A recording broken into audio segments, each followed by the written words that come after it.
ناظرین السلام علیکم ورحمۃ اللہ وبرکاتہ۔ اسلامیات کورس میں ایک گھنٹی ہے، تیسری گھنٹی ہے عقائد کے بارے میں۔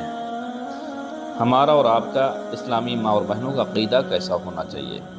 عقائد کی صحت سب سے بنیادی چیز ہے۔ عقائد اگر درست نہ ہو تو اعمال بیکار ہیں۔ اس لیے ہر مسلمان پر اسلامی عقائد کا جاننا لازم ہے اور ان پر یقین رکھنا بھی ضروری ہے۔ اس باب میں 3 کلمے مع ترجمہ دیے گئے ہیں۔ معلمین معلمات ان کلموں کو صحت مخارج کے ساتھ اجتماعی و انفرادی طور پر پڑھائیں، ان کو ترجمے کے ساتھ اچھی طرح یاد کرائیں اور یہ بھی باور کرائیں کہ ان باتوں پر دل سے یقین رکھنا بھی ضروری ہے۔ پہلا کلمہ لا الہ الا اللہ محمد الرسول اللہ۔ ترجمہ: اللہ تعالیٰ کے سوا کوئی عبادت کے لائق نہیں، حضرت محمد صلی اللہ تعالی علیہ وسلم اللہ کے رسول ہیں۔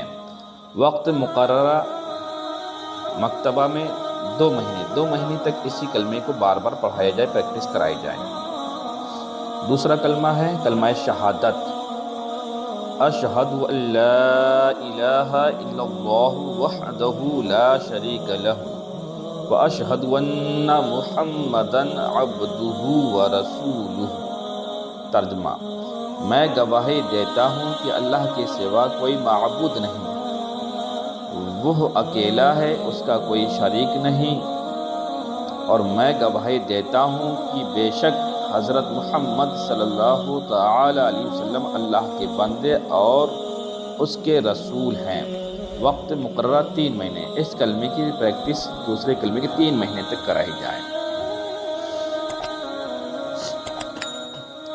تیسرا کلمہ تمجید۔ سبحان اللہ والحمد للہ ولا الہ الا اللہ واللہ اکبر ولا حول ولا قوة الا باللہ العلی العظیم۔ ترجمہ: اللہ پاک ہے، والحمدللہ، اور سب تعریفیں اللہ کے لیے ہیں، اور اللہ کے سوا کوئی معبود نہیں، اور اللہ سب سے بڑا ہے۔ گناہوں سے بچنے کی طاقت اور نیکی کرنے کی توفیق اللہ ہی کی طرف سے ہے، جو سب سے بلند عظمت والا ہے۔ اس کلمے کی پریکٹس وقت مقررہ 5 مہینے ہے۔ تو جی ناظرین، آج ہم نے اسلامیات کورس میں عقائد کے تعلق سے جانا۔ تو آپ تمامی حضرات ان تینوں کلمے کو مع ترجمے کے ساتھ اچھے انداز سے یاد کر لیں تاکہ ہمارے عقائد درست ہو جائیں۔ السلام علیکم ورحمۃ اللہ وبرکاتہ۔